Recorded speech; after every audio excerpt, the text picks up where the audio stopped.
The WNBA just got hit with its biggest shockwave ever, and it all started with Caitlin Clark. What began as whispers behind the scenes has now exploded into a full-blown controversy that could change the league forever. Reports are flooding in that NBA Commissioner Adam Silver, yes, the most powerful man in basketball, has stepped in personally to deal with the chaos surrounding the WNBA's leadership. And according to multiple sources, Caitlin Clark is at the center of it all.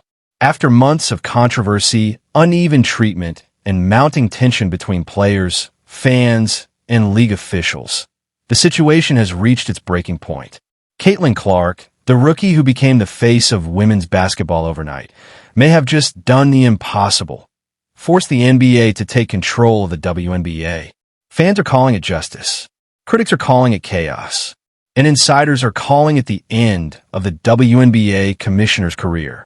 So what exactly happened? What did Caitlin Clark say or do that pushed this story to the edge? And how did this one player, a rookie no less, manage to spark a power shift at the highest level of women's basketball? Grab your popcorn because this story is wild. This is the full truth behind how Caitlin Clark forced Adam Silver to fire the WNBA Commissioner, live in front of the entire world. The beginning of the tension. It all began during Caitlin Clark's rookie season, a season that was supposed to revive the WNBA. Ticket sales skyrocketed. Viewership shattered records. The Fever sold out arenas for the first time in years. But with that success came jealousy, controversy, and tension. Many veteran players and even some league officials weren't ready for how fast the Caitlin Clark effect was taking over. Instead of celebrating her, the league seemed to treat her differently. Less protection from referees, harsher criticism, and media narratives framing her as privileged. Fans saw it too.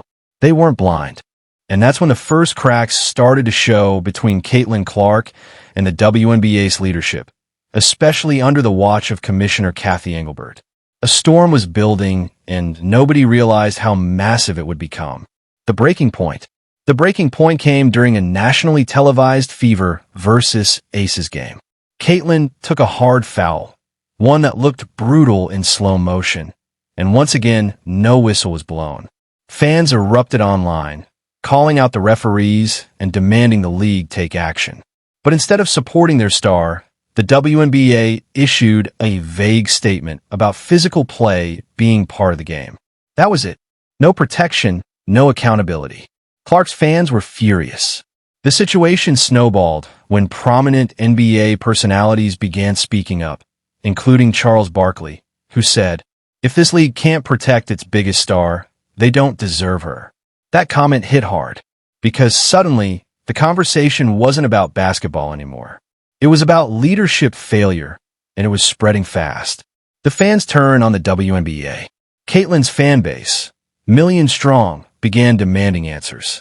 They flooded social media with clips of missed calls, biased commentary, and what they saw as unfair treatment by league officials. Hashtags like #FireTheCommissioner and #StandWithCaitlin started trending overnight. ESPN analysts and sports podcasters couldn't ignore it anymore. Suddenly, the WNBA's leadership was on defense, trying to explain why the most important rookie in decades was being treated like an afterthought.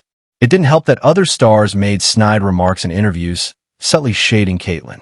To fans, it looked like the league was eating itself alive. And when the commissioner gave an interview brushing off the controversy as overblown, it only poured gasoline on the fire. The league's credibility was cracking, and Caitlin hadn't even said a word yet. Caitlin Clark finally speaks. After weeks of silence, Caitlin Clark finally broke her silence in an emotional post-game press conference. A reporter asked her about the lack of protection and unfair treatment. She didn't raise her voice. She didn't point fingers. She simply said, "I love this league, but I think we can all agree, some things need to change." It was short, respectful, but powerful. That single quote went viral within minutes. It wasn't just what she said, it was who said it. The face of the WNBA, the player who had single-handedly doubled the league's audience, was calling out the system itself. And that's when Adam Silver, the NBA commissioner, took notice. Because when one player has that kind of influence, the kind that moves economies, ratings, and public opinion, the NBA has to listen. Adam Silver steps in. Behind the scenes, things were boiling over. Adam Silver reportedly held a private meeting with top WNBA executives and sponsors. He wasn't happy.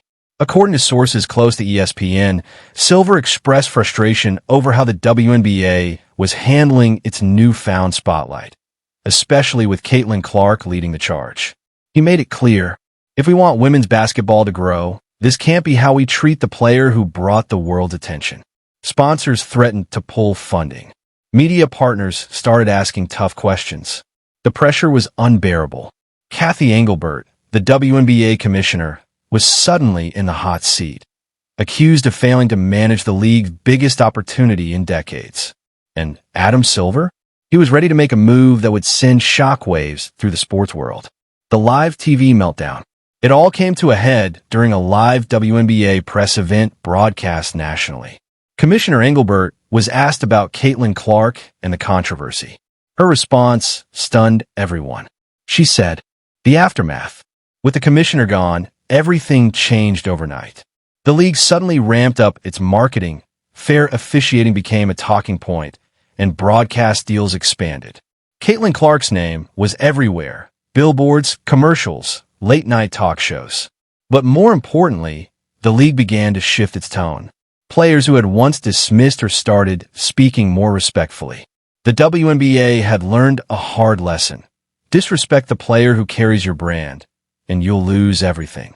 Even Adam Silver gave a subtle nod during an NBA interview, saying, "Some players redefine not just the game, but how organizations are run." Everyone knew who he was talking about. Caitlin Clark wasn't just a player anymore. She was a movement. The power shift. What happened next was unprecedented. For the first time ever, the NBA began directly overseeing WNBA operations, ensuring standards of fairness and growth. New officials were appointed. Player welfare and marketing strategies were redesigned. Sponsors poured in millions, crediting the Caitlin Clark effect. Behind the scenes, Caitlin became a quiet advisor, not officially but through influence. League policies started aligning with her values: fairness, professionalism, and mutual respect. And fans loved it. Attendance records were shattered again.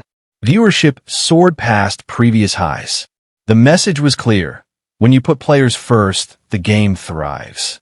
The new WNBA era had officially begun, and it all started with one woman's courage to speak up. The legacy of Caitlin Clark. Months later, sports historians began calling it the Caitlin Revolution. In a single season, she had transformed a struggling league into a cultural powerhouse and held leadership accountable at the highest level. Her story wasn't just about talent. It was about impact. She showed that one voice backed by millions could demand change and get it. Today, young girls across America aren't just watching the WNBA. They're dreaming of joining it. And players, new and old, know that fairness, respect, and accountability are no longer optional. They're required. Caitlin Clark didn't just make shots. She made history. And in doing so, she reminded everyone, sometimes the biggest moves in sports don't happen on the court, they happen off it.